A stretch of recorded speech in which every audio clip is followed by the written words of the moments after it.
materi fisika bab kelima di kelas 12, yaitu rangkaian arus listrik bolak-balik atau biasa disebut dengan rangkaian AC.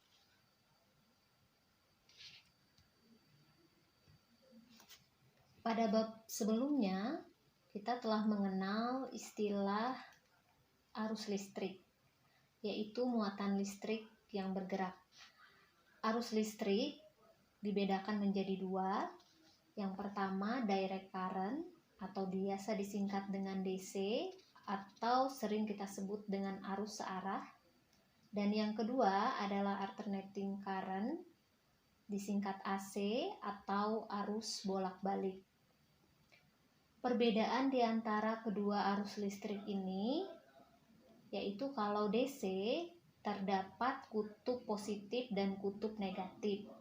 Sedangkan untuk AC itu tidak ada kutub positif dan kutub negatifnya. Contoh sumber arus DC yang kita kenal adalah aki, baterai, dan elemen volta.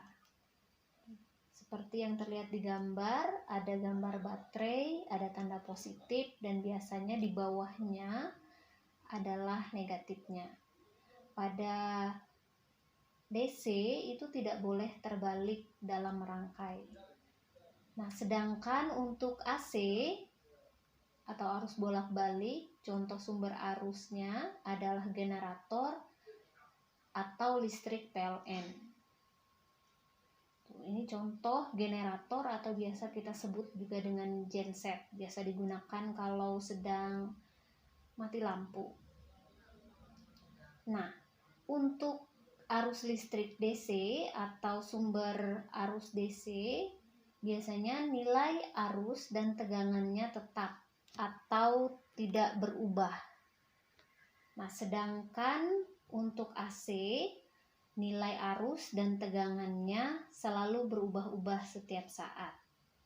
Dan ini yang akan kita pelajari pada kesempatan kali ini, yaitu rangkaian arus bolak-balik atau AC.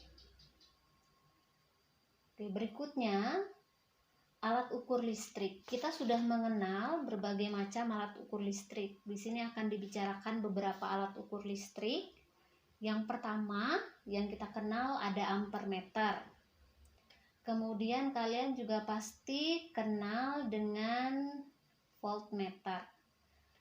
Lalu ada alat ukur lain dan mungkin ini masih asing di telinga kalian, yaitu osiloskop.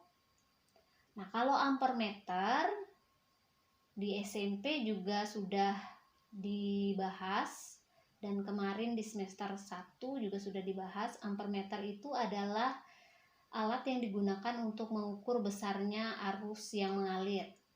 Sedangkan voltmeter itu digunakan untuk mengukur besarnya tegangan. Nah, sekarang kalau osiloskop itu digunakan untuk apa? Osiloskop ternyata juga sama seperti ampermeter dan voltmeter. Dia bisa mengukur besarnya arus dan tegangan listrik. Tuh gambar osiloskop itu seperti ini. Jadi nanti yang akan tampil di layar adalah berbentuk grafik sinusoida seperti ini. Oke, nah kalau arus bolak-balik atau AC, tadi nilai arus dan tegangannya selalu berubah-ubah setiap saat. Kalau begitu, sebenarnya arus dan tegangan apa yang terbaca pada ampermeter atau voltmeter? Kalau nyatanya arus dan tegangan AC itu selalu berubah-ubah. Ternyata yang terukur dalam ampermeter dan voltmeter itu dinamakan dengan nilai efektif. Jadi dalam misalnya ampermeter menunjukkan angka 1 ampere, berarti nilai efektif dari arus listrik adalah 1 ampere. Nah, kalau osiloskop, dia juga mengukur besarnya arus dan tegangan, tetapi yang diukur adalah nilai maksimum dari arus atau tegangan AC. Selanjutnya, kita akan bahas mengenai arus dan tegangan AC. Kalau AC yang tergambar pada osiloskop itu bentuknya grafik sinusoida karena nilainya selalu berubah setiap saat.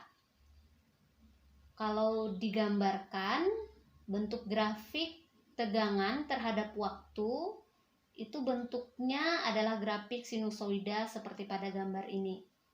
Nah, sehingga persamaan tegangan AC adalah V sama dengan Vm dikali sin omega dikali T. Begitu juga dengan arus. Arus AC itu nilainya juga berubah-ubah sehingga dapat digambarkan grafik terhadap waktunya itu seperti gambar berikut. Persamaan dari arus AC adalah I sama dengan Im dikali sin omega T. Dengan V itu adalah tegangan yang satuannya volt, kemudian I itu kuat arus yang satuannya ampere, lalu Vm itu adalah tegangan maksimum atau maksimal yang satuannya volt. Im adalah kuat arus maksimumnya atau satuannya ampere. Omega adalah kecepatan sudut yang satuannya radian per sekon, dan T itu adalah waktu yang satuannya adalah sekon. Nah, sekarang kita kembali ke nilai efektif pada arus dan tegangan AC. Kuat arus atau tegangan efektif itu adalah kuat arus dan tegangan yang terukur oleh ampermeter dan voltmeter. Jadi ada yang namanya nilai efektif dan nilai maksimum dari arus dan tegangan pada AC.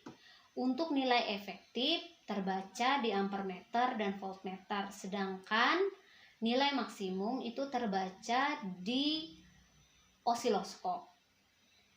Persamaan hubungan antara tegangan efektif dan tegangan maksimum itu dirumuskan seperti rumus berikut.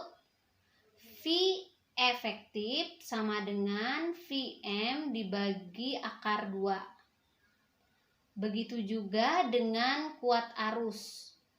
Hubungan antara kuat arus efektif dan kuat arus maksimum itu dirumuskan kuat arus efektif sama dengan Im dibagi akar 2.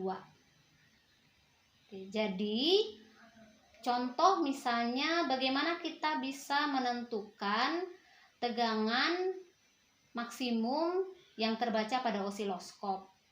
Kalau nilai efektif pada ampermeter atau voltmeter kan bisa langsung kita cari dengan membaca angkanya, angka pada ampermeter ataupun voltmeter. Sedangkan osiloskop biasanya yang ditampilkan adalah bentuk grafik seperti ini, grafik sinusoida. Jadi yang dilihat adalah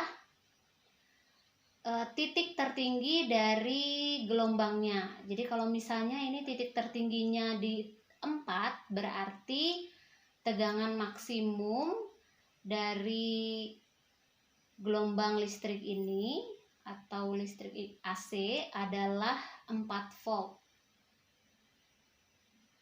Oke, kita lanjutkan. Ampermeter. Nah, sekarang nilai efektif dan nilai maksimal yang sudah kita bicarakan sebelumnya sebagai tadi. contoh, Ini adalah ampermeter, voltmeter, dan osiloskop. Itu berarti arus efektifnya 20 ampere atau arus maksimalnya 20 akar 2 ampere.